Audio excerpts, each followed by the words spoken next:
Салам, hormatly vatandaşlar, здравствуйте, дорогие туркменистанцы. Кроме обозначенных мною мест, там еще и в Тахтабазаре огромный поток воды прошел, ушел дальше на Эл-Atan, и он даже задел вот эти вот селения наших вот этих туркменских булуджи. Так, там тоже были, значит, большие проблемы. Еще один поток прошел через Кушку, через Чеменабад и так далее. Но самое страшное событие это случилось точно так же, когда через афганскую значит, границу, вот там есть такое русло, называется она Шор-Аймак, и она прошла туда до 18-й заставы. Это выше Батхыза, и вот под этот поток попали сиракский наряд пограничников, которых вместе с водовозом снесло. Один вроде бы выжил, как нам сообщают источники.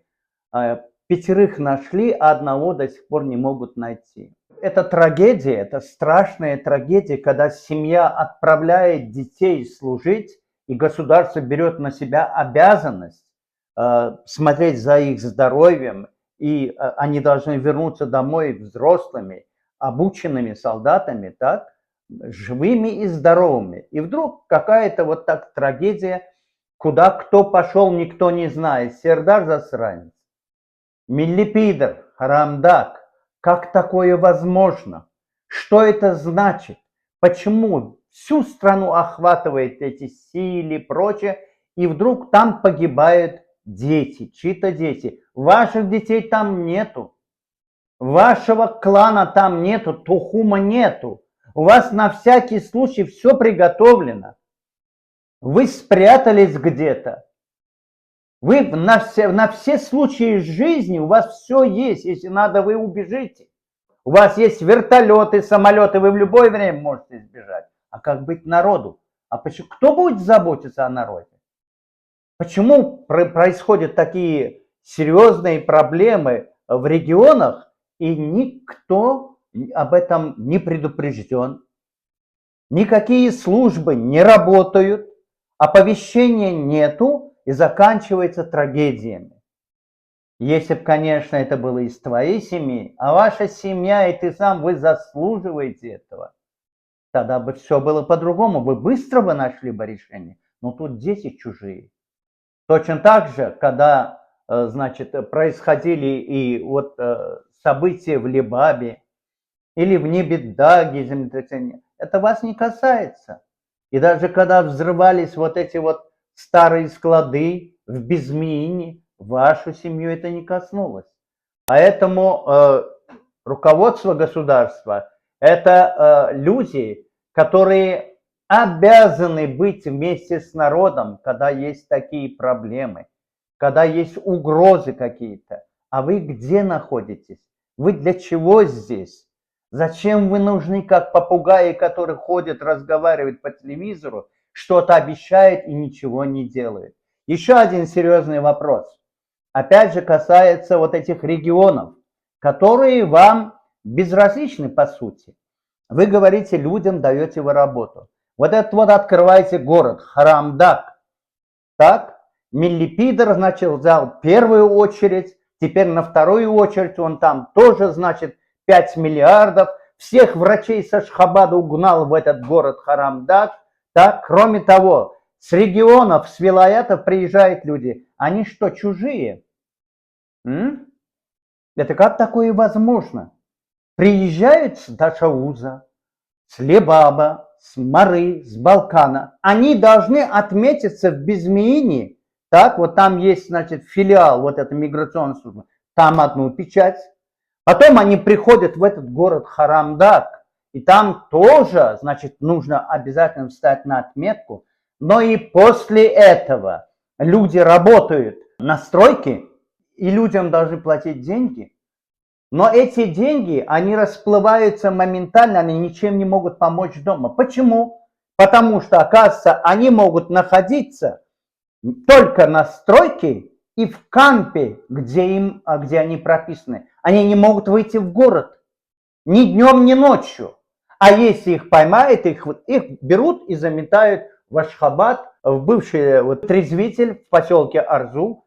и потом, если оттуда кто-то хочет его забрать, предположим, руководитель или кто-нибудь опять приходит, для того, они должны заплатить 51 манат, потом еще где-то 30 манат на такси нужно платить. То есть люди не успевают зарабатывать, а их уже обдирают на все, они должны питаться, они должны платить за все это. И почему здесь возникает серьезный вопрос? Миллипидер, ты что ты себе позволяешь? В Европу ездишь, поставил визу и разъезжаешь по всей Европе. А?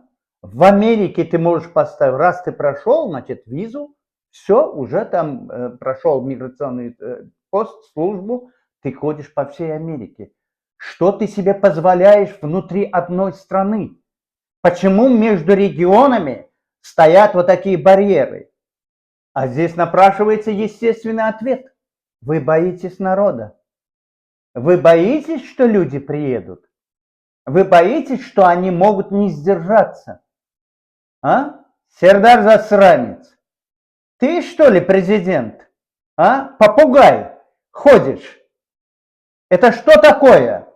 Почему люди должны везде вставать и, значит, кого-то просить, а если он вдруг начнет капризничать, платить деньги? Вот такая проблема есть у людей. Они толком заработать-то не могут. Так? И дают им в монатной массе. Эта монатная масса оборачивается нереальными деньгами, так?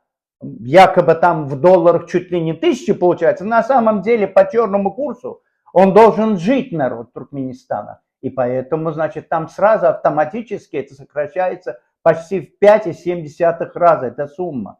Даже если там 1000, пусть 1100 долларов у него, сразу автоматически 5,7 и где-то 270-250 долларов. У него ни на что не хватает. Почему люди из регионов должны присмыкаться здесь, в центре государства? Ахал вызывает у людей очень негативные чувства. Да, люди Ахала, они ближе, у них работа, кого-то посадили, кого-то убили в тюрьмах, не выпустили, кого-то, кто более-менее себя шел, их подкупили, они все вот такие расслоены, как вот этот вот Наполеон, вот тут торт есть, они такие слоями все, Ахал весь такой. А регионы, они, естественно, вынуждены выкраивать эти деньги и ради этого приезжают, потому что ни в Турции, ни в Европе им тоже опять нелегко жить. Но они готовы бежать и бежать. Уже в России какое число людей? Все бегут. Вы посмотрите, что творится возле российского посольства. Но так нельзя делать. И, конечно, народ обязательно потребует. И это может закончиться по-разному. Ничего хорошего этого не предвещает, потому что угнетение в любом случае имеет какие-то реальные границы. Дальше будет только взрыв, потому что народ имеет на это право. Халкан хаквар.